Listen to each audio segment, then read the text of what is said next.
الحمد لله نحمده ونستعينه ونستغفره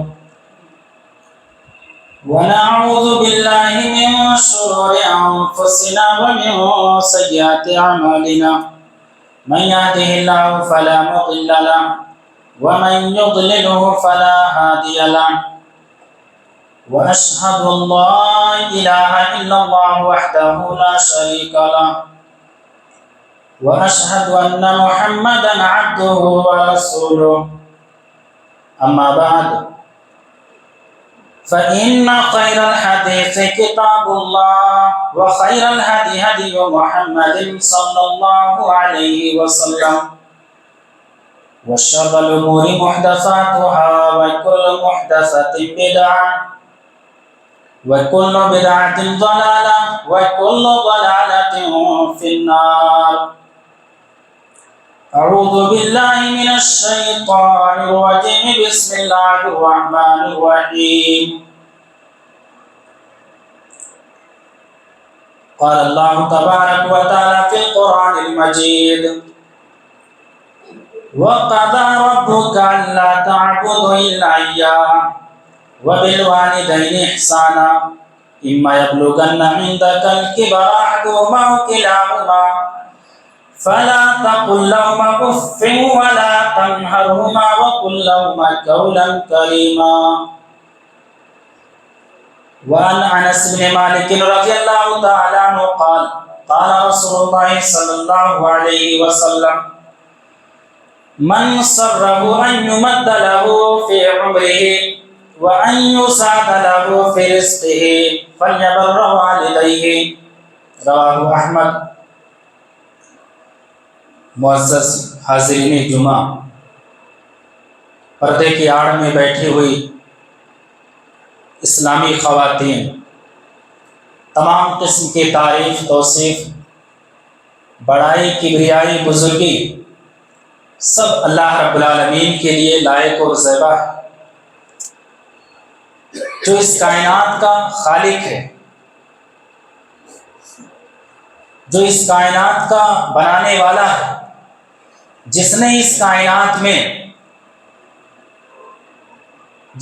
کائنات کو بہت ساری چیزوں سے سجا دیا ہے، انسانوں سے، جانوروں سے، چرندوں پرندوں اور اسی طریقے سے درختوں سے، بے شمار چیزوں سے اللہ تبارک تعالیٰ نے اس کائنات کو مزین کر دیا ہے، اور ہماری رشد و ہدایت کے لیے اللہ تبارک تعالیٰ نے اس کائنات میں بہت سارے انبیاء کرام کو مبعوث فرمایا. درود و سلام نازل ہو تمام نبیوں پر، اور خصوصاً بالخصوص آخری نبی جناب محمد الرسول اللہ صلی اللہ علیہ وسلم پر. حاضرین جمعہ، آج کے اس خطبہ جمعہ میں جس موضوع پر کچھ باتیں آپ کے سامنے میں رکھنا چاہتا ہوں، وہ موضوع ہے والدین کی خدمت اور اس کے فوائد. قبل یہ کہ میں آپ کے سامنے اپنی موضوع کی وضاحت کروں، آئیے ہم سب مل کر کے اللہ تعالیٰ سے دعا کرتے ہیں کہ الہ العالمین تو ہمیں حق بات کہنے کی، قرآن اور حدیث کے حوالے سے بات کرنے کی، اور ہم تمام لوگوں کو کہنے اور سننے سے زیادہ ہمیں عمل کرنے کی توفیق عطا فرما. آمین. اللہم تقبل یا رب العالمین. حضرات گرامی، ہم اور آپ جس کائنات میں رہ رہے ہیں، ہمارا اور آپ کا لوگوں کے ساتھ اٹھنا بیٹھنا لگا رہتا ہے، ایک دوسرے کے یہاں آنا جانا، ایک دوسرے کے ساتھ ہماری رشتہ داریاں ہیں. ہم اس کائنات میں، اس زمین کے پشت پر ہم اور آپ ایک جگہ سے دوسری جگہ پر منتقل ہوتے رہتے ہیں، کبھی یہاں سے یہاں وہاں، کبھی وہاں سے یہاں. ہمارا اور آپ کا آنا جانا کیا ہے، لگا رہتا ہے. اسی کائنات میں جو لوگ رہ رہے ہیں، انہی لوگوں میں سے اگر کوئی شخص زندگی میں ایک بار یا دو بار ہمارے اوپر احسان کر دے، کوئی نیکی کا کام کر دے، ہمارے ساتھ کوئی اچھا کام کر دے، تو ہم زندگی بھر اس کے احسان مند بن جاتے ہیں. ہم اس شخص کی اس نیکی کو کبھی فراموش نہیں کرتے، کبھی بھولتے نہیں ہیں۔ کوئی اگر ہمیں وقت پر کھانا کھلا دے، پانی پلا دے، ہم سفر کر رہے ہوں، دوران سفر وہ ہمارے لیے اپنی سیٹ کو چھوڑ دے، تو ہم اس کے اس نیکی کو کبھی بھی بھولتے نہیں ہیں۔ لوگوں کے سامنے ہم اس کا تذکرہ کرتے ہیں کہ فلاں آدمی نے کیا ہے، ہمیں کھانا کھلا دیا، ہمیں پانی پلا دیا، ہم سفر کر رہے تھے، دوران سفر اس نے ہمارے لیے اپنی سیٹ کو چھوڑ دیا۔ ہم اس آدمی کو کیا ہے، عزت اور ادب اور احترام کی نگاہ سے اس کو دیکھتے ہیں، ہم اس کی عزت کرتے ہیں، اور عزت کرنی بھی چاہیے۔ اسلام ہمیں اسی چیز کا درس دیتا ہے۔ ہم اس کو اپنی محبتوں کا محور اور مرکز بنا لیتے ہیں۔ میرے بھائیوں، ایک طرف وہ آدمی ہے جو زندگی میں صرف اور صرف کیا ہے، اس نے ہمارے ساتھ ایک یا دو بار اس نے نیکی کیا ہے، زندگی بھر ہم اس کے اس نیکی کو کبھی بھولتے نہیں ہیں۔ اور دوسری طرف وہ والدین ہیں جو زندگی بھر ہمارے اوپر احسان اور سلوک کرتے ہوئے چلے آتے ہیں، اپنی پوری زندگی ہمارے اوپر کیا ہے، احسان کرتے ہوئے گزار دیتے ہیں۔ ہم احسانوں کے تلے دبے ہوئے ہوتے ہیں، وقت پر ہمیں کھلاتے ہیں، وقت پر پلاتے ہیں، اور ہماری جائز خواہشوں کو وہ پورا کرتے ہیں۔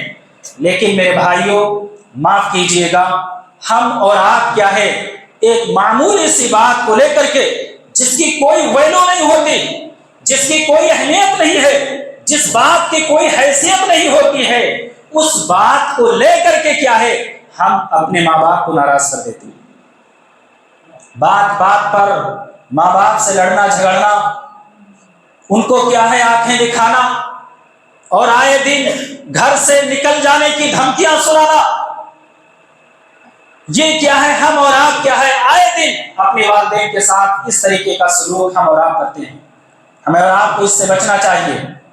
حضرات گرامی، اللہ تبارک تعالیٰ نے ہمارے اوپر بہت ساری چیزوں کو فرض قرار دیا ہے۔ نماز پڑھنا فرض ہے۔ اگر آدمی جانتا ہے کہ نماز پڑھنا فرض ہے، اور اگر وہ نہ پڑھے نماز، تو وہ گنہگار ہے، وہ مجرم ہے۔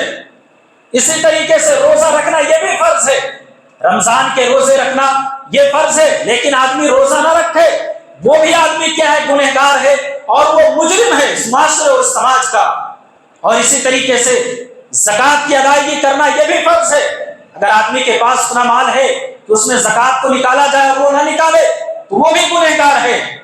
اسی طریقے سے اللہ تعالیٰ نے اگر اتنا مال دیا ہے کہ بیت اللہ کی زیارت کی جائے، اللہ کے گھر خانہ کعبہ کی زیارت کی جائے، اور آدمی اس پیسے کو کیا ہے، فضول چیزوں میں، لایانی چیزوں میں لگا رہا ہے، اللہ کے گھر کی زیارت نہیں کر رہا ہے، تو معاف کیجیے گا، ہم اور آپ مجرم ہیں، گنہگار ہیں۔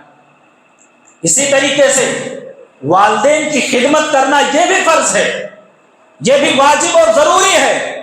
اگر ہم اور آپ کیا ہے، اس میں کوتاہی کر رہے ہیں، اس میں سستی کر رہے ہیں، کاہلی سے کام اگر لے رہے ہیں، تو معاف کیجیے گا، ہم اور آپ بھی کیا ہے، مجرم اور گنہگار ہیں۔ اللہ کے رسول گرامی صلی اللہ علیہ وسلم نے بیان کیا کہ الا انبئکم باکبر الکبائر، کہ میرے صحابہ، کیا میں تمہیں بڑے گناہ کے بارے میں نہ بیان کروں، کچھ باتیں نہ بتا دوں؟ یہ 3 بار آپ صلی اللہ علیہ وسلم نے یہ جملہ کہا کہ کیا میں تمہیں بڑے گناہ کے بارے میں نہ بتا دوں؟ صحابہ کرام نے کہا قلنا بلی یا رسول اللہ، اللہ کے رسول ضرور بتائیے۔ آپ نے فرمایا الاشراک باللہ، اللہ کے ساتھ شرک کرنا یہ بڑا گناہ ہے۔ دوسرا جملہ آپ صلی اللہ علیہ وسلم نے جو استعمال کیا، وہ کہا عقوق الوالدین، والدین کی نافرمانی کرنا یہ بھی کیا ہے، بڑا گناہ ہے۔ تو میرے بھائیوں، اگر والدین کی خدمت کرنے میں اگر ہم سے اور آپ سے اگر کوتاہی کر رہی ہے، تو معاف کیجیے گا، ہم اور آپ کیا ہے، گناہ کبیرہ کے مرتکب ہو رہے ہیں، اور کیا ہم اور آپ کیا ہے، مجرم ہیں اور گنہگار ہیں۔ اور کل قیامت کے دن کیا ہے، اللہ تبارک تعالیٰ اس مجرمانہ رویہ کو معاف کرنے والا نہیں ہے۔ اس لیے کیا ہے، ہمیں اور آپ کو اس چیز سے کیا ہے، باز آنا چاہیے، اور کیا ہے، اپنے والدین کی خدمت کرنا چاہیے، اور کیا ہے، ان کے ساتھ اچھائی سے پیش آنا چاہیے، ان کے ساتھ ہمیں اور آپ کو نرم رویہ اور نرم لہجہ اختیار کرنا چاہیے۔ اللہ تبارک تعالیٰ نے قرآن کریم کے اندر کیا ہی خوبصورت جملہ استعمال کر کے بیان کیا ہے۔ آپ قرآن کریم پڑھیے، اللہ تبارک تعالیٰ نے بڑی بہترین انداز میں کیا ہے، اپنے بندوں کو سمجھایا ہے۔ اللہ رب العالمین نے فرمایا وَقَضَىٰ رَبُّكَ أَلَّا تَعْبُدُوا إِلَّا إِيَّاهُ وَبِالْوَالِدَيْنِ إِحْسَانًا إِمَّا يَبْلُغَنَّ عِندَكَ الْكِبَرَ أَحَدُهُمَا أَوْ كِلَاهُمَا فَلَا تَقُل لَّهُمَا أُفٍّ۔ اللہ رب العالمین نے یہ بیان کیا کہ اے میرے بندو، تمہارے رب کا یہ فیصلہ ہو چکا ہے، تمہارے رب نے یہ فیصلہ کر دیا ہے، تمہارے رب نے تمہیں یہ حکم دے دیا ہے وَقَضَىٰ رَبُّكَ أَلَّا تَعْبُدُوا إِلَّا إِيَّاهُ، عبادت ہوگی تو صرف اللہ کی، اس کے علاوہ کسی کی عبادت جائز نہیں، عبادت صرف اللہ کی ہوگی، اس کے علاوہ کسی کے سامنے کیا ہے سر جھکانا جائز نہیں۔ اس کے بعد اللہ تبارک تعالیٰ نے جملہ استعمال کیا ہے، اس پر آپ غور کیجئے۔ اللہ رب العالمین نے فرمایا وَقَضَىٰ رَبُّكَ أَلَّا تَعْبُدُوا إِلَّا إِيَّاهُ وَبِالْوَالِدَيْنِ إِحْسَانًا، کہ اے لوگوں تم اپنے والدین کے ساتھ، اپنے ماں باپ کے ساتھ اچھا سلوک کرو۔ وَبِالْوَالِدَيْنِ إِحْسَانًا إِمَّا يَبْلُغَنَّ عِندَكَ الْكِبَرَ أَحَدُهُمَا أَوْ كِلَاهُمَا فَلَا تَقُل لَّهُمَا أُفٍّ۔ فرمایا اگر تمہارے والدین تمہاری زندگی میں، تمہارے ماں باپ دونوں یا دونوں میں سے کوئی ایک بڑھاپے کی عمر کو پہنچ جائیں فَلَا تَقُل لَّهُمَا أُفٍّ، تو ان کو اف تک بھی نہ کہو۔ اف عام طور پر یہ اف ہے کیا چیز اصل میں؟ اف کا ترجمہ عام طریقے سے اس طریقے سے کیا جاتا ہے کہ یہ سردی کا جو موسم چل رہا ہے، بیٹا جو کیا ہے بیٹھا ہے کمپیوٹر پر، لیپ ٹاپ پر بیٹھا ہوا ہے، کمپیوٹر چلا رہا ہے، باپ ایک طرف بیمار ہے، اس کو کھانسی آ رہی ہے، باپ نے کیا ہے بیٹے سے کہا بیٹا ایک گلاس پانی لے آئیے مجھے دوا کھانی ہے۔ بیٹا گلاس میں پانی لے کر کے آیا، باپ کو پانی دیا، سب کچھ کیا، لیکن وہ پانی لانے سے پہلے اس نے اف کہہ دیا۔ کبھی کبھار ایسا ہوتا ہے ہم سب کچھ کرتے ہیں لیکن سب کچھ کرنے کے باوجود بھی کہہ دیتے ہیں کہ کیا ہے ایسا جملہ ہم اور آپ استعمال کرتے ہیں۔ یا اسی طریقے سے کبھی یہ کہتے ہیں کہ تمہارے بغل میں گلاس میں پانی رکھا ہوا ہے، اس کو اٹھا نہیں سکتے۔ اسلام نے کیا اس چیز سے منع کر دیا، کہا فَلَا تَقُل لَّهُمَا أُفٍّ، ان کو اف تک بھی نہ کہو۔ ذرا تصور کیجئے جب ہم اس کو اپنے ماں باپ کو کیا ہے اللہ تبارک تعالیٰ نے ہمیں اف کہنے سے منع کیا ہے، تو کہاں یہ ہمارے لیے جائز ہے کہ ہم کیا ہے ماں باپ سے لڑیں اور ان سے جھگڑیں اور ان کو گالیاں دیں اور کیا ہے ان کو ہم گھر سے نکال دیں؟ اسلام نے ہمیں اس چیز کی کہاں سے اجازت دی ہے؟ جو اسلام ہمیں اف کہنے سے منع کر رہا ہے وہ اسلام کہاں اس بات کی اجازت دے سکتا ہے؟ میرے بھائیوں کی ماں باپ کو تم کیا ہے ناجائز ان کو کیا ہے ستاؤ اور ان کو تکلیف پہنچاؤ۔ اللہ تبارک تعالیٰ نے فرمایا إِمَّا يَبْلُغَنَّ عِندَكَ الْكِبَرَ أَحَدُهُمَا أَوْ كِلَاهُمَا فَلَا تَقُل لَّهُمَا أُفٍّ وَلَا تَنْهَرْهُمَا، اور ان کو جھڑکنا نہیں، اپنے والدین کے لیے دعا کرتے رہنا کہ اے اللہ رب ارحمہما کما ربیانی صغیرا، اے اللہ جس طریقے سے انہوں نے بچپن میں میری پرورش کی ہے، جس طریقے سے انہوں نے محبتوں سے پیش آ جائے، اللہ تو ان پر ویسے رحم فرما۔ میرے بھائیوں ماں باپ کی قدر و قیمت کو سمجھنا ہے، ماں باپ کے حقوق کو سمجھنا ہے تو اس واقعے کو دیکھو۔ ایک صحابہ رسول عراق کے سرزمین سے اپنی لولی لنگڑی اپنی اندھی ماں کو اپنے کندھے پر سوار کرتے ہیں، عراق کی سرزمین سے پیدل چل کر کے خانہ کعبہ پہنچتے ہیں، مکہ کی سرزمین پر آتے ہیں، خانہ کعبہ کا وہ طواف کرا رہے ہیں، دوران طواف حضرت عبداللہ بن عمر رضی اللہ تعالیٰ عنہ سے ٹکرا جاتے ہیں اور یہ مسئلہ پوچھتے ہیں کہ عبداللہ بن عمر میں نے اپنی ماں کو اپنے کندھے پر سوار کر لیا، عراق کی سرزمین سے لے کر کے آ رہا ہوں، خانہ کعبہ کا طواف کرا رہا ہوں، کیا میری ماں کا جو حق تھا وہ ادا ہو گیا؟ حضرت عبداللہ بن عمر رضی اللہ تعالیٰ عنہ نے اس نوجوان کو دیکھ کر کے مسکرایا اور کہا تم اپنی ماں کے حقوق کے بارے میں سوال کرتے ہو؟